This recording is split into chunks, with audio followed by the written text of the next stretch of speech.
पड़ गए थे अप्रैल। Hi, welcome back to episode number 2 of my fashion student experience in London. तो जैसे आप लोगों ने देख लिया होगा एपिसोड नंबर 1 में कैसे सब कुछ मेरे लिए एक आई ओपनर था, तो मैं एक जल्दी से ब्रीफ दे देती हूँ। टर्म 1 के सबमिशन करने के बाद हम लोग गए थे एक डिनर में विद माय फ्रेंड्स। इतना सारा हार्ड वर्क करने के बाद एक सेलिब्रेशन बनता था। उसके बाद मेरे फ्रेंड्स जा रहे थे इंडिया, तो दिसंबर में हमारा अराउंड 1 मंथ का ब्रेक था। और उसके बाद हमारी टर्म 2 की क्लासेस स्टार्ट होने वाली थी जनवरी से। जनवरी में जब मेरा कॉलेज स्टार्ट हुआ तो ये मैंने एक वीडियो बनाया था, आप जाके देख सकते हैं। अगर लिंक यहाँ पे नहीं मिलेगा तो डिस्क्रिप्शन में वो लिंक होगा। तो दिसंबर में हमने कंटेंट क्रिएशन स्टार्ट कर दिया था। तो जनवरी के बाद से जो भी वीडियोस थी चैनल निशु दिशु लंदन व्लॉग्स में आपको मिल जाएंगी। टर्म 2 के लिए कॉलेज गए, सेपरेट क्लासेस स्टार्ट हो गई हमारी डेडिकेटेड टू आवर कोर्स। तो मेरा कोर्स फैशन कम्युनिकेशन था, तो मेरी कम्युनिकेशन की अलग क्लासेस होने लगी, मेरी फ्रेंड्स की based on their course entrepreneurship, media, styling. तो सबकी क्लासेस फिर अलग होने लगी। और अब था मेन जो जिस डिग्री के लिए हम आए थे उस डिग्री की पढ़ाई करने की बारी। तो टर्म 1 में हमारा मिक्स था with business and media students, and term 2 आपका डेडिकेटेड जो आपने कोर्स सेलेक्ट किया है उस कोर्स के ऊपर आपका टर्म 2 था। टर्म 2 में मैं गई कॉलेज, और जैसे ही मैं अपनी क्लासरूम पे पहुंची, मास्टर्स जहाँ पे फैशन कम्युनिकेशन मास्टर्स के स्टूडेंट्स थे, तो वहाँ पे कोई भी इंडियन नहीं था मेरी क्लास में, और सारी लड़कियाँ थी मोस्टली। तो आई स्टिल रिमेंबर फर्स्ट डे जब हम गए थे और मैंने नया नया यूट्यूब स्टार्ट करा था, तो सारे प्रोफेसर्स पूछ रहे थे। तो 2 प्रोफेसर थे उस टाइम क्लास में, और वो पूछ रहे थे कि हाउ वाज योर हॉलीडे, किसने क्या किया। तो आई गॉट वेरी एक्साइटेड, और मैं एकदम से बोल पड़ी कि I started my YouTube channel, और that was so sweet of my friends and my professor, they said will follow you, and they did follow me. मैंने उनको बोला कि मेरे मिक्स व्लॉग्स होने वाले हैं हिंदी एंड इंग्लिश में, but they said still they can support and subtitles लगा के देख लेंगे vlogs, which was very sweet of them. तो फर्स्ट डे हमने कोर्स का स्ट्रक्चर समझा। तो हमें कॉलेज की तरफ से एक वेबसाइट प्रोवाइड होती है, जिस वेबसाइट में आपको अपना कोर्स का स्ट्रक्चर मिल जाएगा कि आपने इस पर्टिकुलर टर्म में कितने प्रोजेक्ट्स करने हैं, क्या प्रोजेक्ट्स करने हैं, उसकी सबमिशन डेट क्या है, और जब आप सबमिट करोगे तो यू कैन सी कि आपने सबमिट कर लिया है। फिर आपके रिजल्ट भी सेम वेबसाइट में आते हैं, आपके फीडबैक भी उसी वेबसाइट में आते हैं। तो उसी वेबसाइट के थ्रू जो हमारे प्रोफेसर थे उस डेडिकेटेड टर्म के, उन्होंने हमको डे 1 सब कुछ समझाया कि इस बार आपका ग्रुप प्रोजेक्ट होने वाला है, उसमें आपको 3 प्रोजेक्ट सबमिट करने हैं। 1 is the group project, second is उसी ग्रुप प्रोजेक्ट का क्रिटिकल एनालिसिस करना है, लेकिन वो आप इंडिविजुअल सबमिट करोगे। थर्ड प्रोजेक्ट था रिफ्लेक्शन, जो आपको अपने दोनों प्रोजेक्ट के रिफ्लेक्शंस लिखने हैं कि आपने पर वीक कैसे कैसे प्रोजेक्ट्स में प्रोग्रेस करी है। फिर चिट सिस्टम हुआ। फिर मेरे ग्रुप में आई 4 लड़कियां। मेरे ग्रुप की जो लड़कियां थी वो तीनों ही इंट्रोवर्ट, एकदम शाय इंट्रोवर्ट्स होते हैं। वैसे मेरा बेसिक नेचर भी इंट्रोवर्ट था पहले, लेकिन मैंने कम्युनिकेशन इंडस्ट्री में इतने साल काम कर लिया था, तो आई थिंक इस वजह से मेरा नेचर थोड़ा चेंज हो गया था, एंड मैं काइंड ऑफ एम्बिवर्ट बन चुकी हूँ अब। बट कभी कभी वो इंट्रोवर्ट जो ट्रेड्स होते हैं वो मेरे दिख जाते हैं बीच में। बट हाँ, वो लोग शाय भी थे, इंट्रोवर्ट भी थे। बारी आई कि ग्रुप लीडर कौन बनेगा, और उन तीनों ने बोला कि दिशु बनेगी ग्रुप लीडर। और मैंने कहा अच्छा। फिर मेरे प्रोफेसर ने बोला कि you can be the group leader. I don't know क्या उन लोगों ने देखा, उनको नहीं बनना था इसलिए उन्होंने मुझे बनाया। आई एम रियली ग्लैड कि उन्होंने मुझे ग्रुप लीडर बनाया। मैं आगे बताऊंगी क्यों मैं बोल रही हूँ। तो एज अ ग्रुप लीडर मेरा काम था कि मैं प्रोजेक्ट की जो स्लाइड्स हैं वो डिवाइड करूँ कि किसके हिस्से में क्या आएगा, कौन हिस्ट्री की रिसर्च करेगा, कौन क्रिएटिव काम करेगा, मुझे डिसाइड करना था। फिर उसके बाद क्योंकि टर्म 1 से मैं ऑलरेडी सीख गई थी कि वर्क बैलेंस कैसे करना है, टर्म 1 का लेसन ये लर्न करके टर्म 2 में मैंने करा कि जब भी मैं कॉलेज से घर आती थी, मंडे ट्यूसडे वेडनेसडे हमारा कॉलेज था, उसके बाद में 2 घंटा बैठ जाती थी, जो भी हमें पढ़ाया गया था उसका रिविजन करती थी और उसी के बेस में रिसर्च करती थी। क्योंकि तीनों दिन मंडे ट्यूसडे वेडनेसडे तीनों दिन अलग अलग क्लास होती थी, और जैसे ही आप क्लास पढ़ के घर आते हो आपकी वो मेमोरी में फ्रेश रहता है। तो मैं उसी को यूटिलाइज करके हर दिन मंडे ट्यूसडे वेडनेसडे 2-2 घंटा बैठती थी एंड थर्सडे फ्राइडे जब मेरा वर्क फ्रॉम होम होता था तब मैं दूसरे प्रोजेक्ट्स के लिए काम करती थी। तो ऐसे मैंने अपना एक सिस्टम बना लिया था टर्म 2 में, जो मुझे तो काफ़ी फ़ायदा हुआ। उसके बेसिस में मैं इंजॉय भी कर पाई यहाँ के विंटर्स, और मैंने पढ़ाई भी करी, नई नई चीज़ें भी सीखी, क्योंकि मैं सिर्फ अपना पूरा दिन का 2 घंटा देती थी पढ़ाई में। और ऑनेस्टली निशु ने इतना सपोर्ट किया है, मुझे बिल्कुल भी इस चीज़ की टेंशन नहीं होती थी कि घर बिखरा है, घर बनाना है, खाना बनाना है, कुछ भी करना है घर से रिलेटेड काम। तो घर के बारे में मैं सोचती नहीं थी, मेरा काम सिर्फ और सिर्फ पढ़ना था। बिकॉज ऑफ निशु मैं इतनी रिलैक्स थी और सिर्फ अपनी पढ़ाई में फोकस कर पाती थी। एंड मैंने कोई पार्ट टाइम जॉब भी नहीं करा था तब, क्योंकि मुझे था मैं यहाँ पे 100% अपनी पढ़ाई को देती हूँ, फिर उसके बाद जॉब का देख लेंगे। तो एनीवेज, कॉलेज में अपना प्रोजेक्ट सबमिट करने से पहले आपको एक मॉकअप देना पड़ता है, जिसमें आप प्रैक्टिस करते हो कि ये ग्रुप लीडर है, ये प्रेजेंट कर रहा है, ओपन कर रहा है आपके प्रेजेंटेशन को, एंड देन दूसरा टीम मेंबर कुछ और प्रेजेंट कर रहा है, तीसरा जो बाकी के टीम मेंबर्स हैं वो अलग अलग स्लाइड्स प्रेजेंट कर रहे हैं। तो ऐसे हमें मॉकअप करना था। तो उस मॉकअप के लिए मैं ट्राई कर रही थी कि मैं टीम कॉल करूं। जो दूसरी टीम्स थी वो तो हफ्ते में 1 या 2 दिन मिलती भी थी और मिल के ग्रुप स्टडीज करती थी, बट जो मेरी टीम थी वो मिलती भी नहीं थी और कॉल में ग्रुप स्टडी भी नहीं करती थी। एंड देन जब जो मैं स्लाइड्स मैंने डिवाइड करी थी और मैंने स्लाइड्स जिसको दी थी कि तुम ये स्लाइड करोगे, वो फिल भी नहीं होता था। तो मैं थोड़ा सा अपसेट हो गई थी कि यार ऐसे तो हम पीछे रह जाएंगे, और अगर सारी मेहनत मैं करूंगी और एंड में जो हमारे नंबर आएंगे वो सबको मिलेंगे। जब मॉकअप डे था मैं गई कॉलेज, मैंने कुछ भी तैयार नहीं करा, मैंने सिर्फ अपनी स्लाइड्स तैयार करी, मैंने उन लोगों की स्लाइड्स तैयार भी नहीं करी। और जब मैं गई कॉलेज मुझे पता चला कि मेरी ग्रुप की एक टीम मेंबर ने कॉलेज ही छोड़ दिया है। 4 लड़कियां थी, उसमें से 1 लड़की चली गई और हम 3 बचे, और वो मुझे उसी दिन पता चला। एंड देन मैंने कहा अब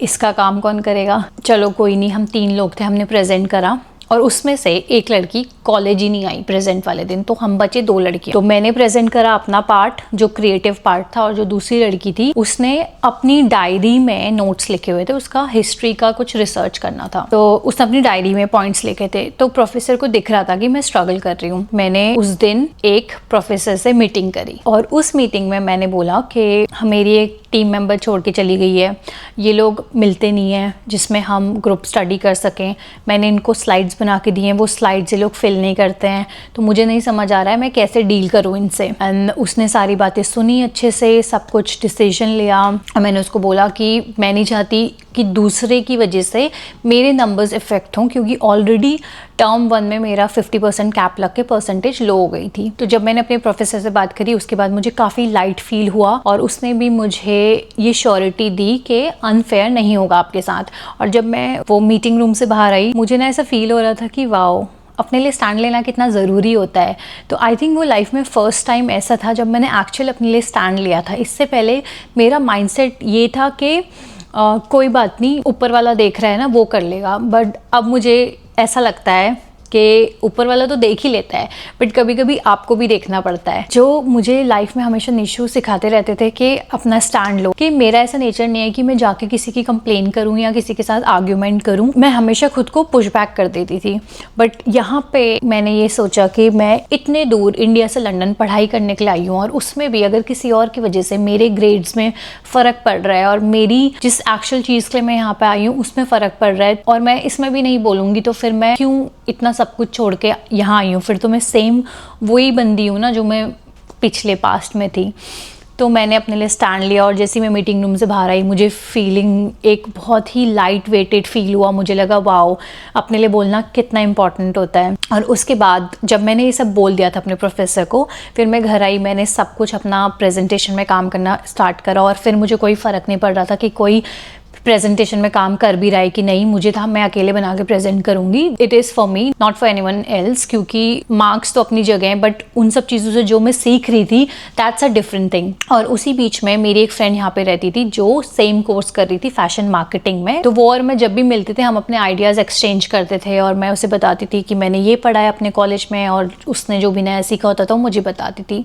तो लकीली जब वो उस दिन मेरे घर आई और उसने मुझे बताया कि उनकी क्लास में AI सिखा रहे हैं, जो मेरे कॉलेज में नहीं सिखा रहे थे, और फिर उसने मुझे एक ऐप बताया कि ये ऐप है, ये हमको सिखाया गया है, इससे आप अपने क्रिएटिव डिज़ाइन बना सकते हो। और मैंने फिर वो ऐप को यूज़ करा, जो मेरा आइडिया था उस बेसिस में मैंने वीडियोस बनाई, एआई वीडियोस बनाई हैं, एआई पिक्चर्स क्रिएट करी, और किसी को नहीं दिखाया, अपने प्रोफेसर को नहीं दिखाया, क्योंकि मॉकअप के बाद आपका डायरेक्ट प्रेजेंटेशन प्रेजेंट करने का दिन था। और ना मैंने अपनी टीम मेंबर्स को दिखाया, क्योंकि टीम मेंबर्स को कोई फ़र्क भी नहीं पड़ता था ऑनेस्टली। फिर हम लोग गए, प्रेजेंटेशन डे था। प्रेजेंटेशन डे के दिन जब हम गए, मैं ना मोस्टली थोड़ा सा, जब स्टेज में जाने की बात होती है या प्रेजेंट करने की बात होती है, मैं हमेशा से थोड़ा सा नर्वस हो जाती थी पहले से। और but that was the first time जब मैं लाइफ में नर्वस नहीं हुई, क्योंकि मैंने नोटिस करा, मैंने अपना पढ़ाई का जब पैटर्न चेंज करा, मैंने खुद को 2-2 घंटे दिए हर दिन, जिसमें मैं ओवरवेल्म नहीं हुई, मुझे जो कॉन्सेप्ट्स है वो अच्छे से क्लियर हो रहे थे। तो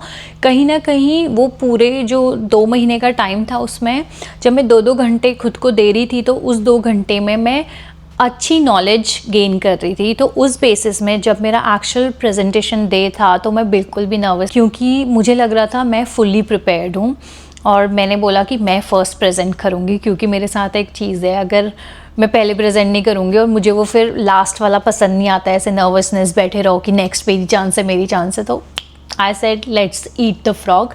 तो सबसे पहले जाओ और प्रेजेंट कर दो। तो पहले जाते ही मैंने एक एआई की वीडियो डाली थी कि जैसे ही मेरा प्रेजेंटेशन ओपन हो वो एआई की वीडियो आ जाए। तो वो मेरा हुक स्टेप था।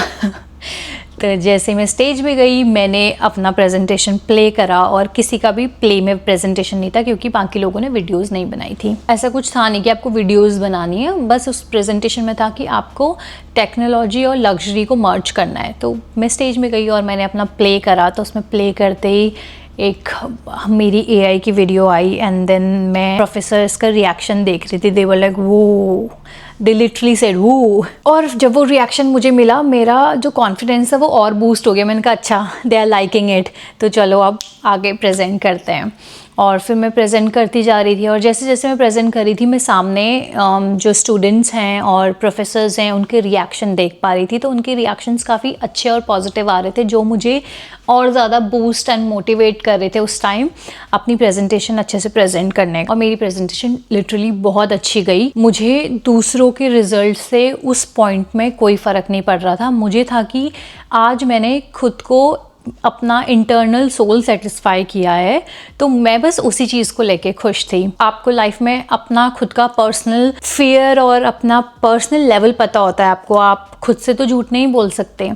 तो जब आप खुद को सेटिस्फाई कर लेते हो और आप खुद के इंटरनल टिक बॉक्स टिक कर लेते हो, तो मुझे लगता है वो असली अचीवमेंट होती है, और उसमें आप ज़्यादा खुश रहते हो। तो फिर मुझे फिर कोई फ़र्क नहीं था, मुझे तो कितने भी नंबर आए, कुछ भी आए, आई डोंट केयर। आज जैसा मैं चाहती थी वैसा मैंने प्रेजेंट करा है, तो मैं इंटरनली तो बहुत खुश थी। फिर उसके बाद था हमारा स्प्रिंग ब्रेक, और स्प्रिंग ब्रेक के बाद अब आने वाला था हमारा रिजल्ट। तो जैसे आपने पिछले व्लॉग में देखा था, टर्म 1 में मेरे आए थे 58%। इसमें मैं सोच रही थी कि मेरी परसेंटेज इन बिटवीन 60 to 70 तो आ ही जाएगी, विच इज़ मेरिट तो मुझे मिल ही जाएगा। फिर आया रिजल्ट डे, जिस दिन का आई थिंक किसी को भी इंतज़ार नहीं होता है। तो रिज़ल्ट जब आया, मुझे था मेरा 60 to 70 के बीच में मेरिट आ जाए, I will be happy. I still remember Nisha और मैं साथ में बैठे हुए थे, और मैंने अपना रिज़ल्ट ओपन किया, एंड उसमें लिखा था 88%। ऐसे ही मेरा रिएक्शन था, और मैं स्क्रॉल करके मैं उसको रिफ्रेश कर रही थी बार बार। एक्चुअली में 88% है। ओ माय गॉड, मैं ऐसे कूद रही थी, मतलब आई विश मैंने वो रिएक्शन फिल्म करा होता अपना। मतलब अमेजिंग। 58 का ऑपोजिट भी नहीं, 85 भी नहीं भाई, 88% मुझे मिले थे। उस मोमेंट में मुझे लगा oh my God, I actually did it. और जब मैंने अपने फीडबैक्स पढ़े, उस फीडबैक में उन्होंने लिखा था कि दे रियली लाइक जो मैंने स्टार्टिंग में वीडियो प्ले करी, that was a smart move. तो मुझे था ओ दे नोटिस्ड इट। और जब हमारा प्रेजेंटेशन था उस दिन मैं फॉर्मल वेयर पहन के गई थी, तो उन्होंने वो डिटेल्स भी नोटिस करी थी, वो एफर्ट्स भी उन्होंने मेरे देखे, प्लस उन्होंने बोला कि जो मैंने एआई वीडियोस जनरेट करी थी, एआई फ़ोटोज़ बनाई थी, उस वजह से उनको प्रोजेक्ट समझने में बहुत इजी हुआ। प्रोजेक्ट की डिमांड थी कि आपको एक लग्जरी और टेक्नोलॉजी और फ्यूचर रिलेटेड कुछ प्रोजेक्ट बनाना है, तो वो सारे पॉइंट्स मैंने मैच करे हुए हैं। और उस दिन एक अच्छी चीज़ ये हुई थी कि पहले मेरा रिज़ल्ट आया और फिर 1-2 घंटे बाद मुझे जॉब का ऑफ़र लेटर भी आ गया। वो मैं स्टोरी आपको किसी और दिन सुनाऊंगी। बट हाँ, टर्म 2 मेरे लिए बहुत ज़्यादा अच्छा था और मैंने इतना कुछ सीखा टर्म 2 के एक्सपीरियंस में। इसीलिए मैं बोल रही थी स्टार्टिंग में कि उन्होंने मुझे ग्रुप लीडर बना के अच्छा किया। अगर मैं ग्रुप लीडर नहीं होती तो मेरे अंदर ये एक डिफरेंट लेवल का जो कॉन्फिडेंस होता, मैं वो फील नहीं कर पाती। इतने अच्छे ग्रेड्स और मास्टर्स में मैं जितने भी लोगों से मिलती थी, जैसे फर्स्ट टर्म में 70, 75, 70, 71, 75 से ऊपर किसी के नहीं आते थे।